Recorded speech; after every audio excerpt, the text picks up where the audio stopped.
Jamie Glazov delivers a wake-up call on the ideological war waged against American values on this episode of United Patriots Uprising with Gary Binford. I'm your host, Gary Binford. Thanks for joining us. This podcast is available at radioinfluence.com or wherever you get your favorite podcasts. At the end of the show, we'll tell you where you can find the archives, where you'll see guests such as Charlie Kirk, Lieutenant General Michael Flynn, Ben Carson, Ted Nugent, Pastor Alan Jackson, and Monica Crowley, among the hundreds of guests. We'll tell you about that at the end of the show. My guest appeared on this show a few years ago when it was audio only. He was scheduled to appear 2 weeks ago, but we had technical issues, which means we're just getting together now. I thank God for that.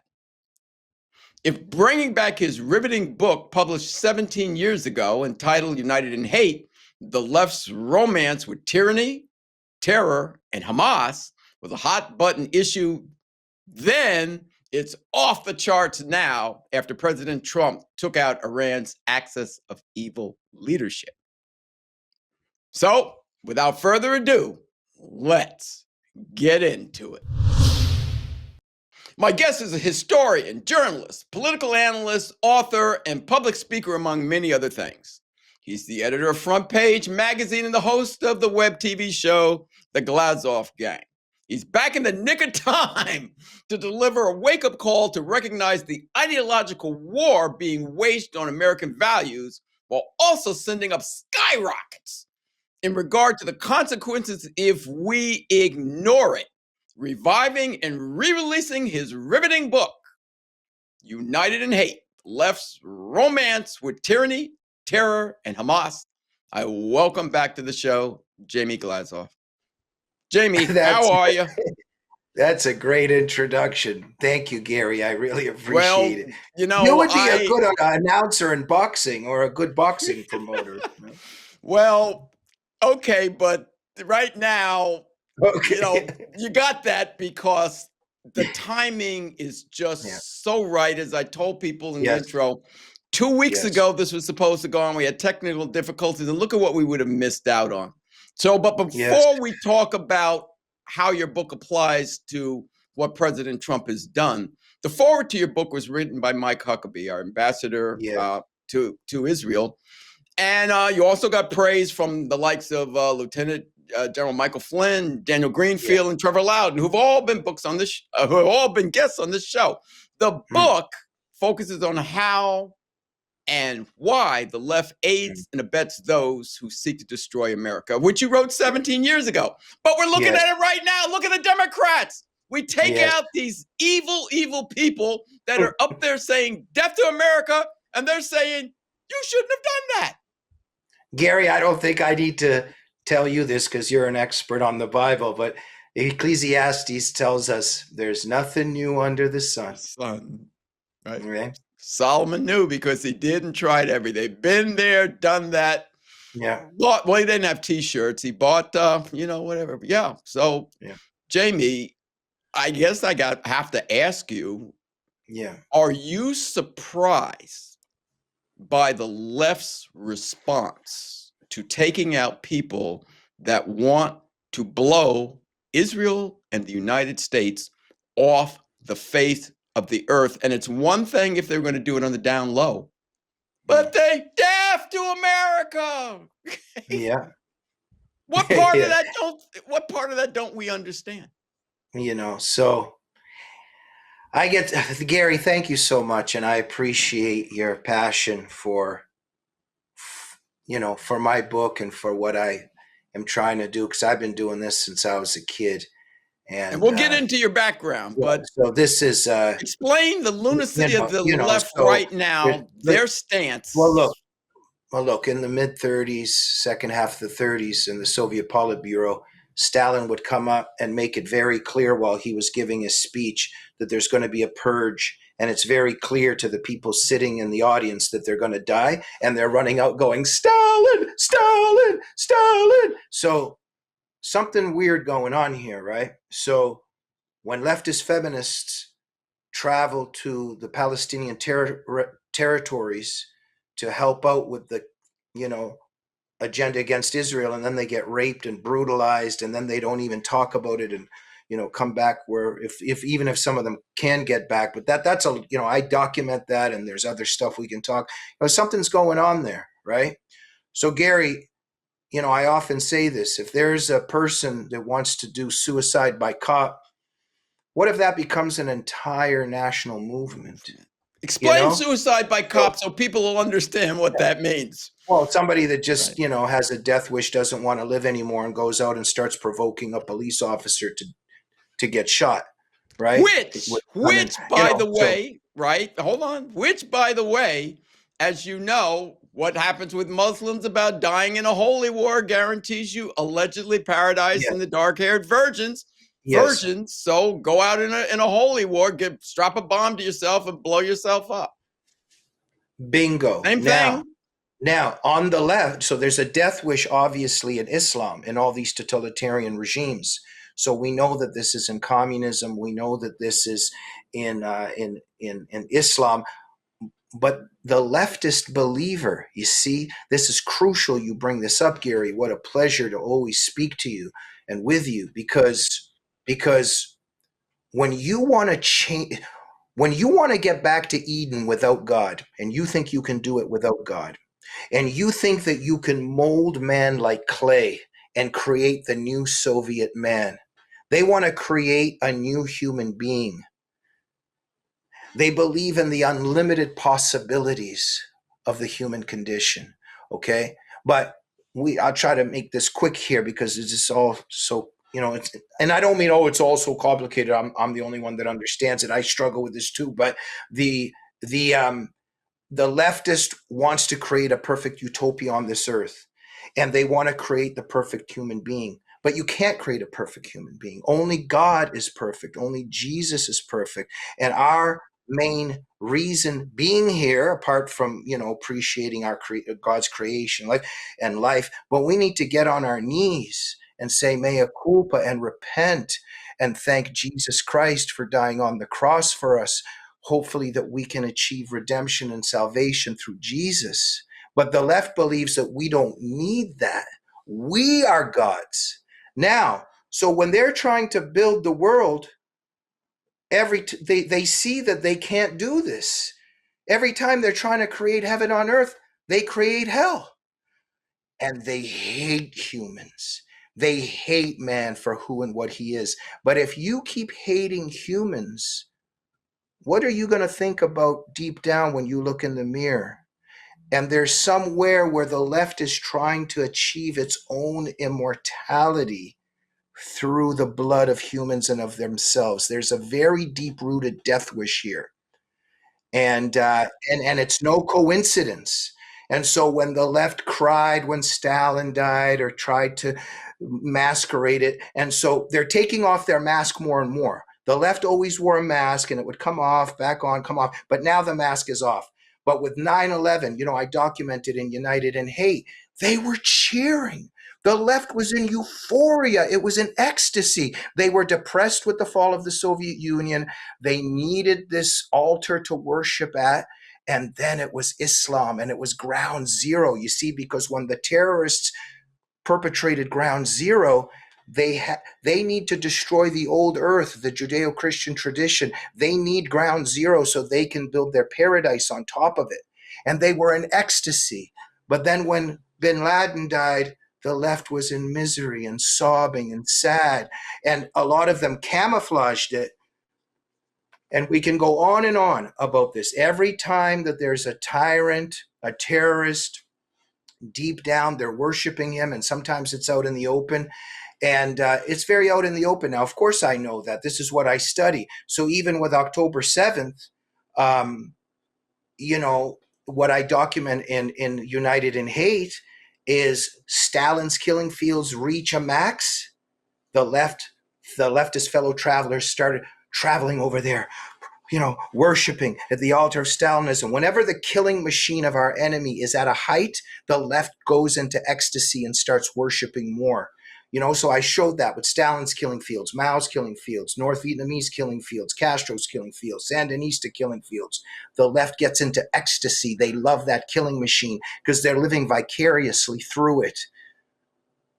And Jamie, before you go on, one more second, one more, go ahead. or I'll lose my October 7th, when October 7th happened. And I'm not saying, I'm just saying, anybody, I knew immediately that the left, that instead of doing the right thing, the Jew hatred and anti-Semitism would skyrocket because, when you have those abusive families and they got that one person that they bully, everybody else jumps in and starts bullying them, right? In the abusive family with the dysfunctional people. So we all know that October 7th would cause that, those of us that study this and know what the left is. And then if we hurt the enemy, then the left will cry. Okay, go ahead. Sorry, Gary. Yeah, no, I'm sorry because as I was listening to you talk, it even carried over into non-terroristic points of view. Because if you notice, people, when President Trump at the State of the Union address told people, stand up and clap if you believe the function of our government is to protect American citizens first, not illegal aliens. And the Republicans stood up and clapped, and the Democrats didn't even clap. They remained in their seats. But notice what Jamie was saying, the left tends to idolize and shout for joy for the bad guy. Notice, even in the case of the illegal aliens that murdered women, the left never talks about the victim. They always talk about what are we doing to the perpetrator, and it's the same thing, right? Yes, Gary. Bingo. Sometimes it's difficult for me to even know sometimes where to start because I want to say so much. But I just want to say here that, you see, the left deep down wants to destroy the host society in the West. In the West, the left wants to destroy the Judeo-Christian tradition. It wants to destroy the host society and build the paradise, classless paradise on the ashes. If you come up to a leftist and say, look what this illegal immigrant did, look at what Islam does, look at what communism does, the leftist would have to say, oh, that's awful. And then the next logical point would have to be, that's an evil system over there. Then the next logical point would be, our way of life is better. The West is superior. That is inferior. And then what's the next step? Our way of life and our civilization is worth saving and protecting. The left can't make it go. So from the very get-go, they have to deny, the way that Chomsky denied the refugees and what the testimonies from Cambodia when Pol Pot and Khmer Rouge started, what they did. The left always has to deny. It engages in gulag denial, Walter Durante. It engages in jihad denial. They always have to deny. So when those SOBs are sitting during the State of the Union address, they can't get up and clap for that Ukrainian lady and that was murdered on the subway and for her mom. They can't do that because if they get up and clap, they would be humanitarian, they would be a good human being, but they would be admitting that maybe it's not good to have criminal illegals in the country. And if they start admitting that, then they might start having to admit that it's better to have, maybe a Christian pastor walking down the street rather than a jihadist walking down the street. They can't say that one is better than the other. So when there's 250,000 girls that have been raped by Muslim rape gangs in the United Kingdom, and we know very well that the Muslim rapists are praying during the day, and they're reading the Quran, which is telling them that it's good to rape the kufr, and all of that stuff, Quran 424, Quran 2431, 3359 on what should be done with women that aren't properly veiled, et cetera, et cetera. The foundations are all there. And so when you see Muslim Pakistanis in a cab sitting outside a school waiting for young girls, and then you see a Catholic nun walking down the street, the leftist needs to believe that the police should not be paying more attention to one more than the other. Every, everybody's equal. Everybody's equal, and they're willing to sacrifice their own, not only other people's children, but their own. I often think about, Gary, in the United States, what I'm interested in there. Sometimes, let's say a girl is kidnapped in the United States and held as a sex slave or is abused for years. And then I study the story, because a lot of people, I would say most people don't do this. I study the story. The father turns out to be some kind of liberally minded man that hired people to come and work on his property without checking who they were. You see, and people don't talk about this. But, I was at just one of the gyms I go to recently, and there's a guy next to me. He didn't lock his locker. I go, buddy, you didn't lock your locker. He goes, I don't lock my locker. I like to see the best in people. And I thought, and you know what I thought? You piece of, I'm sorry, I know we're Christians here, but there's a you piece of excrement, because with that attitude, you would actually expose me to danger and the children of this country to danger. You want to see people in a good light. You're so proud of yourself, but because of that, you would leave your front door open and back door right. open. Somebody kill your whole family in there. Yeah, exactly. So yeah, there's a self-destructiveness there and a tremendous callousness toward other people. Yeah. And there's many layers here, Gary. David Potter, the historian, he wrote about negative identification of the believers, and not necessarily about leftists, but he wrote about believers. And I studied a lot of this. And then the sociologist Paul Hollander wrote about negative identification as well. They live vicariously through this. And don't mistake it. Don't get yourself don't get it twisted. When you see a person kind of supporting Castro, and you see a person supporting Hamas, deep down, they enjoy what Hamas is doing to those Jewish hostages.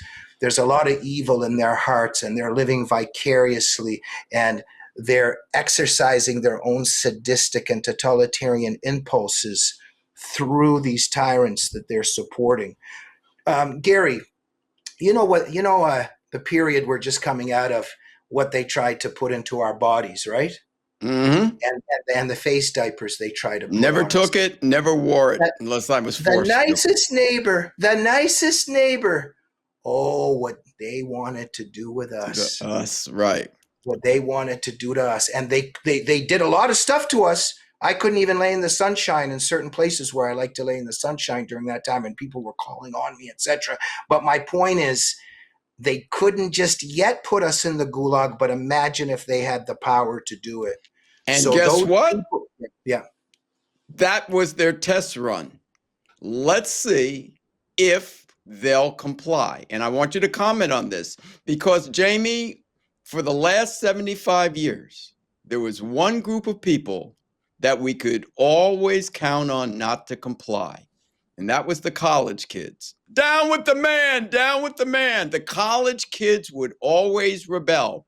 But when they hit us with that China virus and when they shut us down, the college kids went along with it. I think part of it had to do with the influence of Bernie Sanders, that he had the college kids. He was their Pied Piper. And when he said comply, they complied. But never before have college kids gone and done what the government wanted. They would usually go down and burn the government buildings down before they would not go to the bars, not go to their girlfriends, not go to the beach, not go to the clubs. But they complied, and they got on our case for not complying. That's what let me know we were in some serious trouble, because they were able to shut it down. And if they shut it down once, they think they can do it again. Am I right?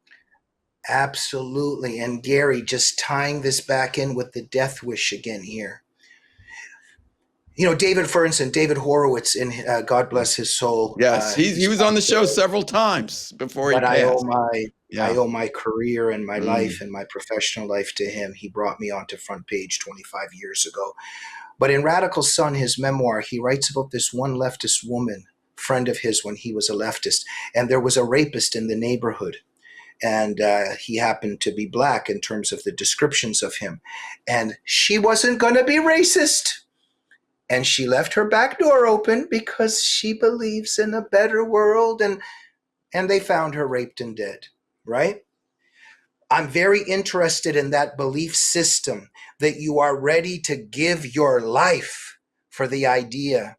They are willing to give their life. This is a religion, Gary. This is an ideology, the left, okay? So they're ready. So when we were just talking about that, I remember, I'll mention, just I'm engaged in certain athletic activities, and there were the young women in LA are really something else. So we're in this one environment, working out, and the young girl working out there, she goes, "Oh, can you take a picture of me, please?" And I go, "Oh, okay." And she goes, "Okay," and gets the mask and goes, "1 second." I'm like, "What are you doing?" She goes, "Oh, my friends, oh, Becky and Steph would just hate me if, oh my God, they'd kill me if I didn't wear this mask." And I'm sort of like, "Oh, okay, just a sec. Like, let's really Still, think." Jamie, still Right. La La Land is Yeah. still Freakazoid Now, City. What but are but they let's think about it. doing? Yeah. So they're putting it on now. But this is what I'm referring to here: the fear of especially among the females. This is why leftist feminism is so dangerous, and why it's so hard for a woman to leave that leftist pack if she's a leftist. That's why we got to credit heroes like Phyllis Chesler and others that have the courage to leave the left. But okay, so they're terrified, and they put the mask on. Then they're standing in line. How many people I know about this? They're standing in line to get that thing back in the day, and still they still do. They're standing in line, and then somebody gets that little procedure, and they pass out, and people come in with a stretcher and take them out, and they stay in the line. Mhm. Then, and I'm going to make my point really quick Herd here, and then mentality. these young ladies that I'm talking about, or even older ladies, whatever, but the ones that I'm around in the gyms and stuff, and they're like, "Oh, you got to hear them talk. Oh, well, apart from, oh, I'd love it if my son was trans. I'd love to have a gay son. Apart from all that, there's other themes. Oh, just got it. Oh, I was sick for 3 weeks." Then the other one's like, "I was sick for 4 weeks. I couldn't even get out of bed." My point is, what's next? I'm going to die? They are willing to die, Gary, instead Yeah. of leaving and saying, "You know what? I'm not doing this. This is stupid." Because if they leave and say, "I'm not doing this," then their community might go, "Do you like Donald Trump? Are you a white supremacist? Are you a racist?" And they just can't. They just can't. And so they're willing to die for the idea. And that's the left, Gary. Yeah. That ultimately your own blood, has to become part of the leftist Yeah. agenda. You put that very well. You tied two things together about how the left in this united in hate culture, you tied together how they use the word racist to bring you to the end of a person at the Mm. same time racializing Islam. Can you put those Yeah, two together? yes, absolutely. And how clever they are. Because, see, I've also written a book called Jihad is Psychopath. And I studied psychopaths my whole life. Now, what they do is they do the cry bully thing. They hit you and then they start crying. They're the victim, right? They also like to make false accusations. For psychopaths, there's a certain way they hypnotize you, they charm you, then they get you, and you try to leave. If you even try to leave, they have certain accusations that they make, and the victims of psychopaths that are vulnerable to it, they can't get away. They have a very difficult time getting away. And then I started realizing that everything that Islam is doing to the West is exactly what psychopaths do to their victims. and what the left does with them. So they're very brilliant, the false accusations that they've come up with, you know. So what they did was they created an environment where now this goes without saying, and it's just so disgusting that we have to even say this. We're all against racism, okay? Racism is bad. Got that out of the way now. And it's But not even real racism that's going on now. No, I know, but I'm just saying they've made being accused of being a classist is not scary. But classism killed more people than racism in the 20th century. But it's okay to be a leftist, but not a racist. But yes, bad being a racist, but it's so bad that it is the end of you. And so people are so terrified of it. So they program people, you don't want to be a racist, you don't want to be racist, I don't want to be racist, I don't want to be racist. Now what they do, Islam is a race. But Islam is not a race. A race, it's right. But what it's really an ideology. But what the left and Islam did together, let's make this a race. Islam is the brown minority people over in the Middle East that's been oppressed and colonized by the white colonial supremacists. And Islam is resistance and fighting back against the Ku Klux Klan and that whole thing, right? So Islam is the victim, whereas in fact it's the perpetrator, but they do the cry bully thing.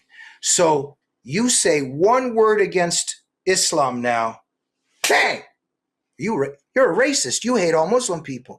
And so they do that to me all the time, that I hate all Muslim people. Yeah, I really hate all Muslim people. I've spent the last, 3 decades fighting on behalf of Muslim girls that are the victims of female genital mutilation and honor killings. And the left doesn't do anything about it. But they say that I hate Muslim people. I'm the racist. And people like me and you, we're not afraid of those accusations. But a very large portion of people are. And so the enemy has racialized Islam, and they've conflated Muslims with Islam.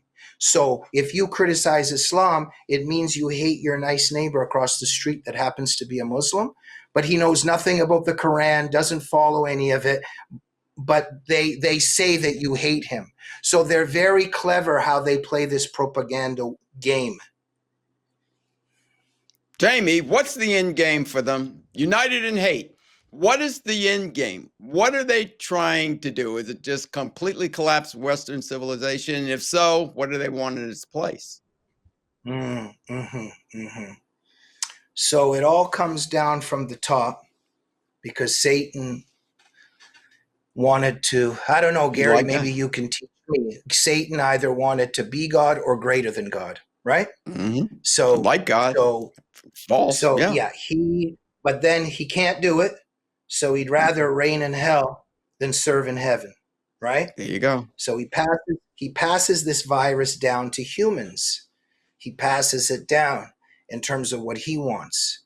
And so unless you're very courageous and you believe in God, and our brothers and sisters, the Jews that are religious, understand very well the nature of the left and why it's evil, and Christians understand the evil here, right? And so, but the left, it's a spiritual war. This is all very spiritual, and they get their ideas from the demons, because I wouldn't even know where to start. Take a reading of the 10 Commandments, and everything in the 10 Commandments is exactly the opposite of what the left wants in terms of coveting your neighbor's goods and worshiping everything else but God, whatever. But they want to destroy God's creation. They want to destroy the Judeo-Christian tradition. They want to destroy Western civilization.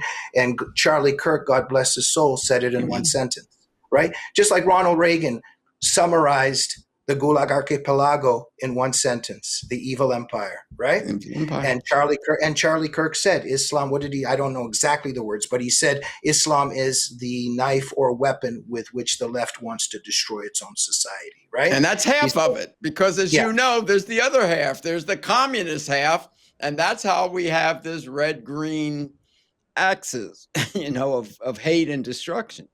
They're coming Yes, from and different angles, but they're both looking for our destruction. And as our yeah, friend Trevor Loudon says, then if they get it, then they'll fight for world domination, but it would be over our carcasses. But no, yes. God's not having it. Well,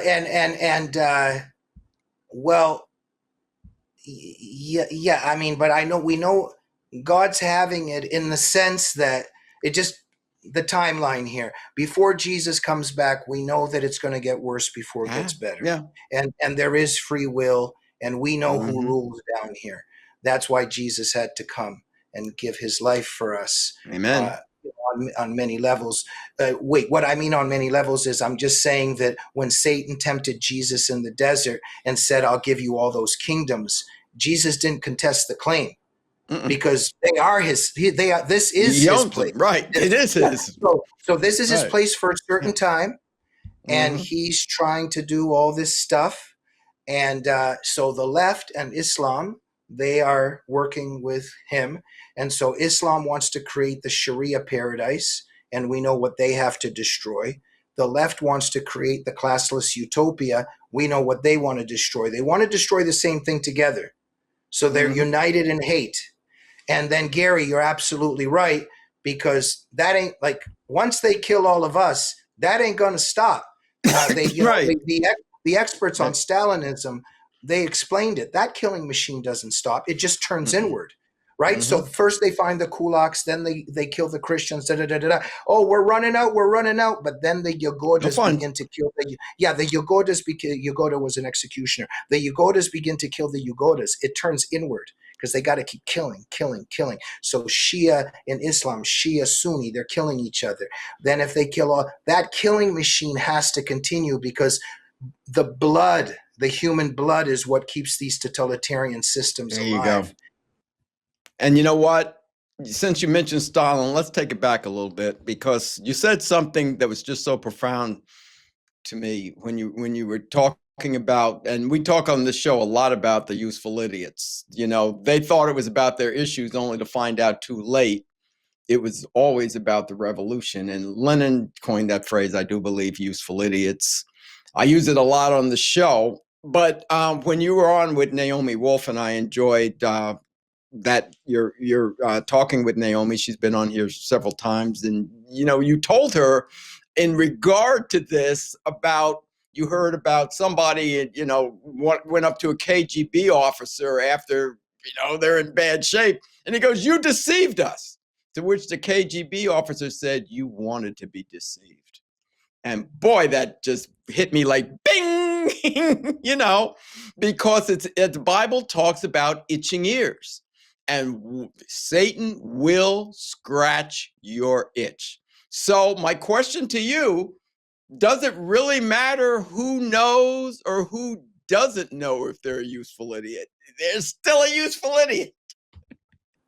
Yes, and you mentioned Naomi. Just a shout out goes to Naomi because Yeah. she comes from a certain background, and Mm-hmm. she's really on the front lines and did incredible work on that little period that we just came out of. But it's continuing in terms of what they're trying to put into our bodies. So There you major go. And props she's to her very good on fighting for that. She had a freedom lot on of that. doctors Yeah, involved. She was very good and on that. and now she's very much involved in and really on a good side. And thank you, Naomi Wolf. Hey, But I same was here, going to Naaman. say, Thank you. Yes. but Gary, but yes, Paul Hollander, who wrote Political Pilgrims and Anti-Americanism, those books changed my life. You know, because when I was 12 years old, I just couldn't understand. I was like, Dad, why are these professors calling you names and telling us to shut up and telling us that where we're from is a great place and where we're at is a bad place? And my dad put Political Pilgrims by Paul Hollander on the dining room table, and I woke up and saw it. I was 13 years old, and it changed my life. And Paul Hollander writes about the fellow travelers, the leftist believers that traveled to all these communist tyrannies and worshiped at the altar of communist genocide. And so, what are these people doing? Why? Well, and like you said, and you watched the show, thank you very much. There's multi layers here. Some of them complete useful idiots and just have no clue what's going on, but by instinct are scared and have Stockholm syndrome with the enemy and just want to be popular, etc. But there's a good portion of them that are, Gary, malice is at the bottom of this. There, it has to be. It has to be. It's not just naivete and stupidity. The people that didn't get up and clap when they were supposed to clap for the people that suffered such barbarism and lost their children during Trump's State of the Union. You didn't get up for those people. You can't tell me this is just a political difference and naivete. It's a heart of darkness. And there's a lot of malice here. And you are correct in the end, like, because when that fellow traveler went there and was talking to the KGB guy, and he goes, you deceived us, like you said, but it's very famous in Paul Hollander's work. And the KGB guy goes, you wanted to be deceived. They want to be deceived. And there's the malicious part, there's the stupid part. But you're right, Gary, in the end, does it really matter in the sense of they're digging a grave for all of us? And the sad part is, if they just did it for themselves, okay, go kill yourself. But they're taking us down with them. And so when you kill Khomeini, this is a regime that, rapes women, throws acid in their face, tortures them, tortures dissidents. Just recently, in terms of what happened there, they're just mowing innocent people down on the street. The torture there in the Iranian prisons is just absolutely horrifying to study this. Gary, on another note, there's sometimes, it hurts us too. I study this for decades, for years, and it gets to us, all this evil. For instance, Lieutenant Colonel William Higgins lives very much in my heart. In the Middle East, the Hezbollah kidnapped him, or one of the proxies of Iran. They tortured him for a very long time, and they killed him. And what they did to Buckley and many of our Americans. But the left is on the side of their torturers. And right now, after Trump killed Khomeini, I was so, for once there's a little bit of justice in the world, and the left is sobbing because they love tyrants and they love devils. Could you believe the obituaries for the Ayatollah in like the New York Times and Washington Post? Don't even answer. Before we get to the end here, and I wish we could go on forever, but there's always got to be an end. I think it's very important, Jamie, for you to explain your background, because a lot of people may not know. You were raised in the Soviet Union. Your family escaped from there when you were 5, and you find it beyond chilling, your childhood experiences and memories that led you to delve into understanding and exposing leftists. So you want to jump into that a little bit? Yeah, well, thank you. That's so kind. And, Gary, sometimes when, oftentimes when Annie and I speak, Annie Cyrus, the producer. Tell them who Annie is. Okay. And she is over at Live Up to Freedom, and she escaped Iran, and my family escaped the Soviet Union. Whenever I talk, Gary, sometimes I think, it's a shame why us immigrants often care more about this country than a lot of Americans do. Like, I'm the one fighting, Annie's fighting, so many of us are fighting, and a lot of people that we know, they're just not doing anything, And I think it's, obviously because we know, and we cherish the United States of America. So tell them what you know. Tell them what you know, because you said you had chilling childhood experiences. Yeah. So we love America, I think, more than a lot of Americans, unfortunately. But my dad and mom were dissidents in the Soviet Union, the evil empire, and how much love I have for them. And sometimes I think that I might be a little bit brave, but I don't know if I could ever compare to them. I mean, dad and mom signed petitions. They wrote underground literature. I grew up in a family in my younger years where we were waiting for a knock on the door and they'd just take you away. And mom and dad knew they were risking the gulag for standing up for fellow political prisoners, for Christians, for persecuted religious believers and Jewish people, etc. That's a 10-hour story. Many of our friends were murdered and killed. Many of our friends ended up in the gulag. I lost a lot of family members. We'll save that story. We escape and get out of there. We were also persecuted Christians there. My dad had us secretly baptized and was teaching us about Jesus. And the KGB, for instance, would bring him in and they'd say, "You believe in God." They would interrogate him, and they know everything about us, that he believes in God. Da, da, da, da, da. It turned out that one of our neighbors was cheating on her husband. We found this out later. The KGB told her, "We're going to tell your husband and blah, blah, blah, but we won't tell your husband if you tell us about the family living over here," right? And she was our friend and spied on us for years. Anyway, another show for that. When we got to the States, I was just a kid.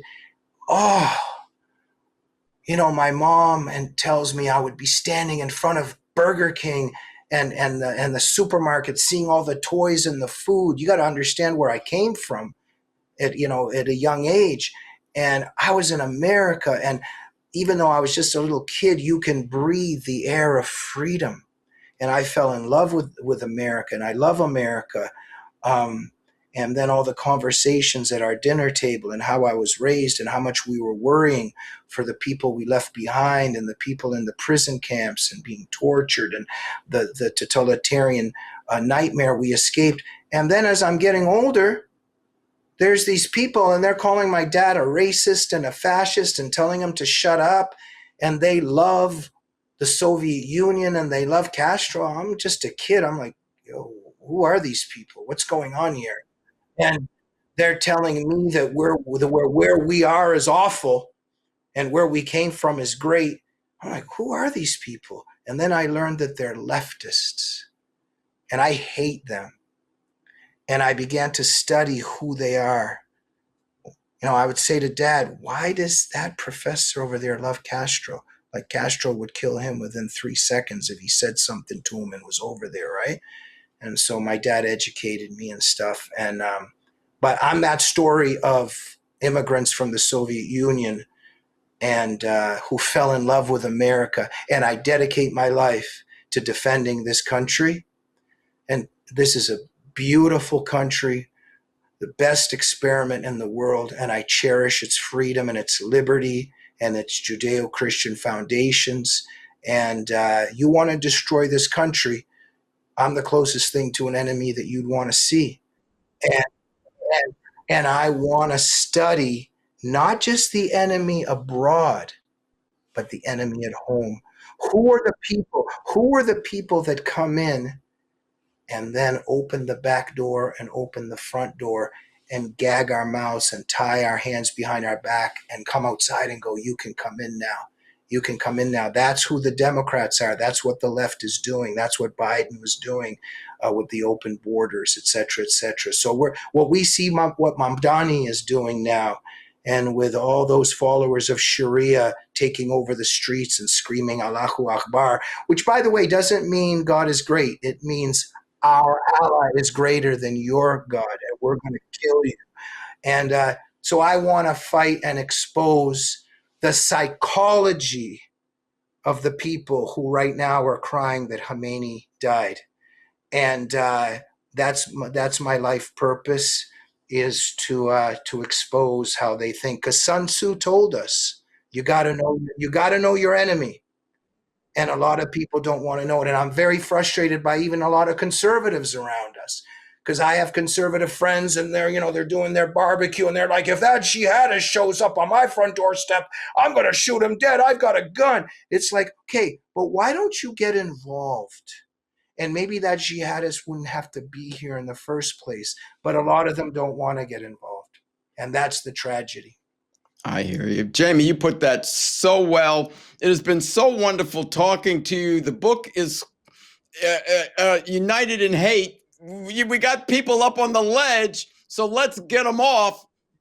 United in Hate, tell them, what can we do to ununite them in hate? What's the solution? There's got to be one, I hope.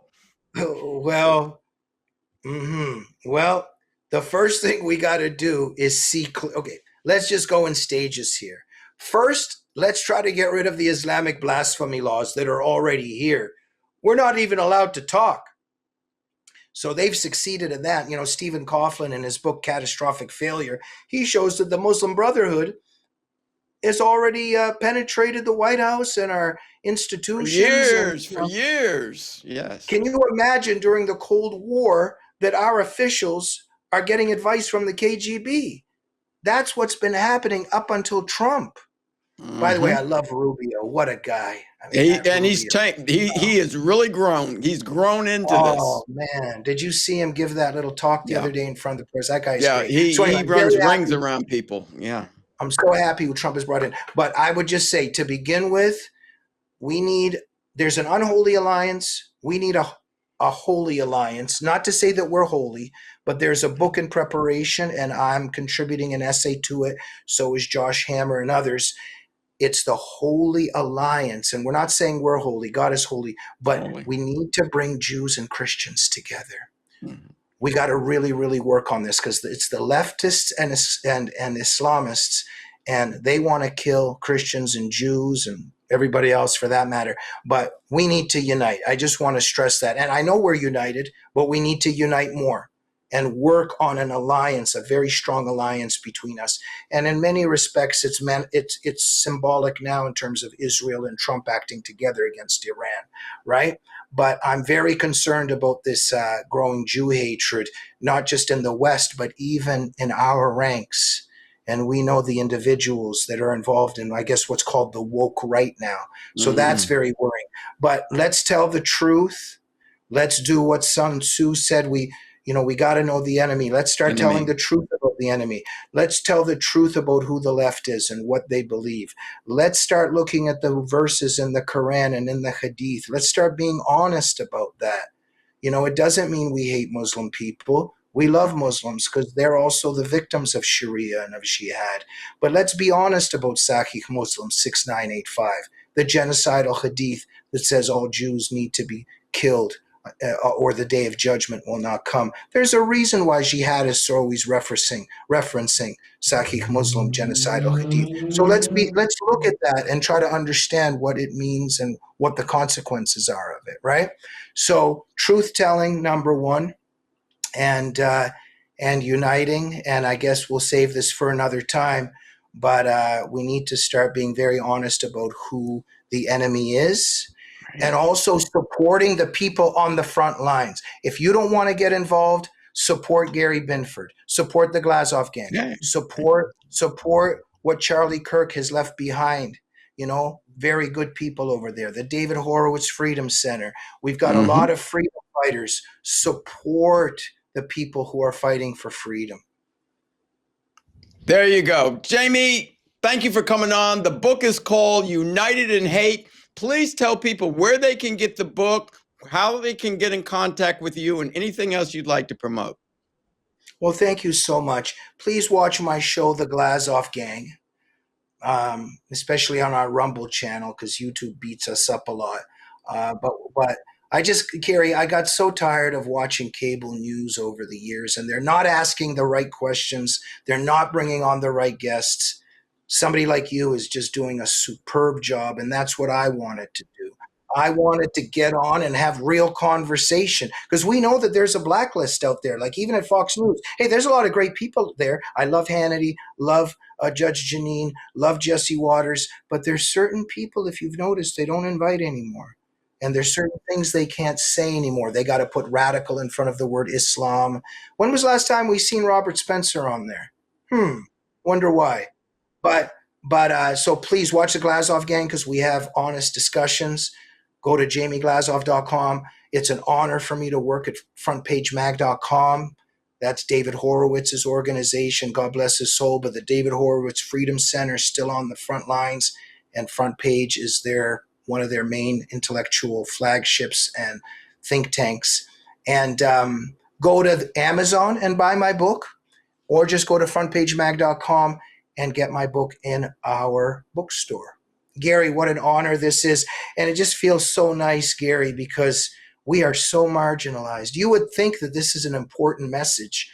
I mean, not only am I marginalized by the usual suspects, I mean, even the people on our own side don't invite me and don't even mention my book. Okay, you don't like me personally, that's fine. But why don't you discuss this issue?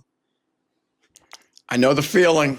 So that's why, but you know me, you're the type of person, and this is what we do. We try and give the voice to truth, speaking truth to power about the truth, about the Mm, Marxist, Islamic, communist, whatever you want to call it, socialist attempted takeover of the mm, United States. It's the only topic I deal with.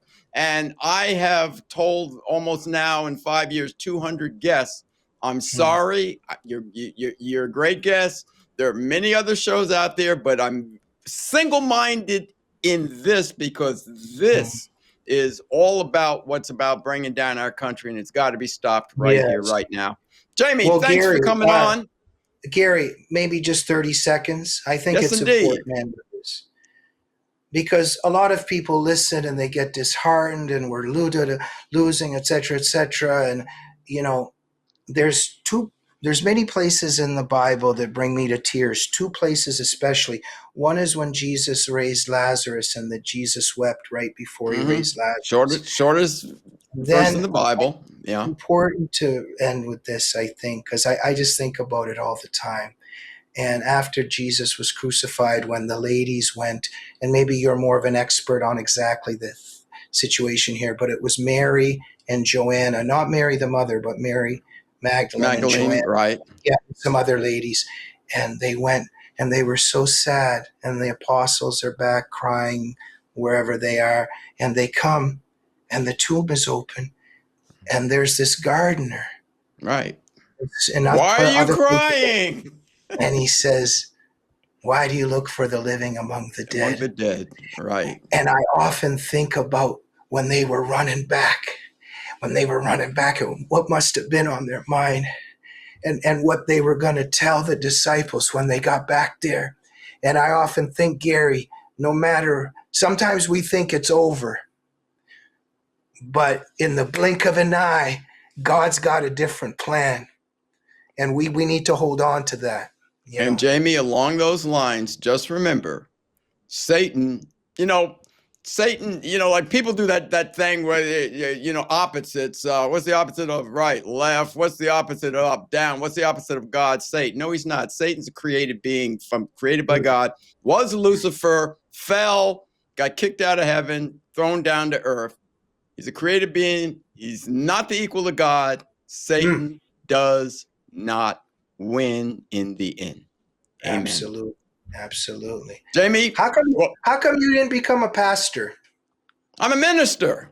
Oh, I mean, exactly. I'm But just a minister of Christ. I don't have a church or anything, but I right. minister, I mentor, and that's what we're all Yeah, ministers. If we belong to Christ, we all minister. This is part of my absolutely. ministry.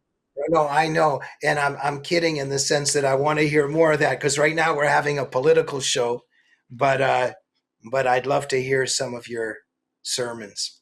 Well, I don't do sermons. I'm Okay. not that type of minister. Yeah. I just say I'm a Yeah. minister in meaning Yeah. that I'm a follower of Jesus, and all Amen. followers of Jesus should be ministering, preach the gospel. And what And I mean by that is that Jesus yes. saves, but it Yeah. also has to involve the culture because Yes. God has you see, we're not called to be political. We're called to be, as Christians, to be biblical.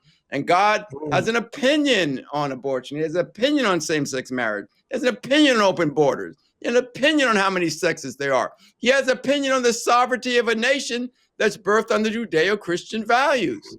We're mm, not globalists. We're right here. A yeah. God country. So, where the Constitution made us free because they said our freedom comes from God. Because if freedom comes from Amen. government can take it away. And that's what the left's trying to do. That's why they remove God from the workplace, the schools, Mm, and the government, because you're going to follow somebody. You're going to follow God for your sustenance, or you're going to mm, follow government. And if by getting God out of the mm. way, they want to be your daddy with big government. So there's a Yes. sermon. There's a And sermon for Gary, you. and amen. And that is so profound. And just to add a little footnote is that God is the greatest free agent and let us make man in our own image. So he wants us to be free. Amen. And guess who hates freedom? Right? Right. Yes. So when we look at the left and we look at Islam and they want to do this, we know who they're serving, right? It's not God. Hey, Yeah. can't let them win. And we have the opportunity. We're to be salt and light. So continue to do what you do. Thank you. Get out there and watch yourself out there in La La Land, because Los Angeles is really whacked out, Jamie. I'm Yes, surprised it you're is. still there. Oh, So, I but know. God Even bless. the homeless here are actually getting more aggressive. Like, the homeless before would be bumming outside a subway station. They're climbing through windows now. There's really something going on that we can feel it in the air, can't we, Gary? We can feel it. There's an increased, intensified aggression and hostility, and something's going on. So thank you, my I'll tell brother. you what it is. God's getting ready to drop a hammer, and he's going to drop it on evil, and we're just going to have to take out the trash. That's my Hey, prediction. Gary, do you think that God saved Trump's life during that shooting? Maybe in some ways to be doing all this, and maybe it's in God's plan that Khomeini and Iran gets liberated, and only Trump could do it. Maybe, who knows, God right? saved Trump's life, in my opinion, because he was always Trump's anointed. So he had to save his life. And Yeah. this is why he was president. Somebody needed to clean this swamp, and it needed to be somebody that wasn't a politician, somebody that wasn't bought and paid for, somebody that could get through the Republican primary with his own money. Otherwise, he was going to be beholden to somebody. And anybody, when you watch, when that bullet whizzed by Donald Trump's ears, I think that was his come to Jesus moment to know. If I wasn't sure before, now I know. Because if you notice, he broke all protocol. He should have been laying there, letting the FBI cover him and the Secret Service until the threat was eliminated, because he didn't know how many shooters was out there. He had no idea what was going on. Somebody could have still been standing around getting ready to pop him. But what did he do? Rise up out of the rubble, fight, fight, fight. I think that was his come to Jesus moment. And if you notice, ever since then, everything is being geared in a direction to bring us back into a Judeo-Christian existence, because God has to get back in this picture, because we've given away too much of the store, and God's going to have to do something to change the equation. And as you know, Jamie, he dropped the walls of Jericho. David with Goliath. But once all of these things happened, Elijah with the prophets of Baal, but once all of these things happened, what had to happen? The people had to rise up and finish the job. So get ready, because the time is coming. I want to talk enough? a couple more minutes with you. Okay, next time. Always a pleasure. Thank you, Gary. There you have it, everyone. Jamie Glazov. I want to thank Jamie Glazov for coming on and really delving into a topic we really, really need to understand, because we used to be a United States, but we're now no longer a United States. We're a divided United States, and we are dealing with something that's united in hate, and we need to know about it, because what you're seeing now from the left is not going to stop. They're in it to win it. They're not going to win it, but they're trying to take America down, destroy our Judeo-Christian roots, and in Western civilization as we know it, so they can usher in communism. No way, no shape, no how, not on our watch. So thank you very much, Jamie, and keep up that great fight. This podcast is available at radioinfluence.com or wherever you get your favorite podcasts. You can find the video version at YouTube, Rumble, the God Family Country Television Network, the Rose Unplugged Media Network, vachristian.org, the America First Warehouse.com, yournews.com, OBBM Network TV, WeSeeYouMedia.com, and the Queens Village Republican Club.com. Wherever you go, please leave us a rating and a review, and tell your friends about the show. Now, at radioinfluence.com/ category / United Patriots Uprising / you'll find the archive of everything, the audio and video from when this show started 3, 4, 5 years ago. There you'll find guests such as Morgan Brittany, Isabel Brown, Miranda Devine, Diamond and Silk, Brigitte Gabriel, Tom Holman, Pastor Alan Jackson, Mike Lindell, Claire Lopez, Trevor Loudon, Alex Newman, Kevin Sorbo, Brandon Tatum, Stacey Washington, and Naomi Wolf amongst the, right now, maybe 200 guests that have been on this show. So hope you check this out. Well, that's it for now, everyone. So until the next time, this is your host, Gary Binford, saying God bless you, God bless your families, and God, please, bless America.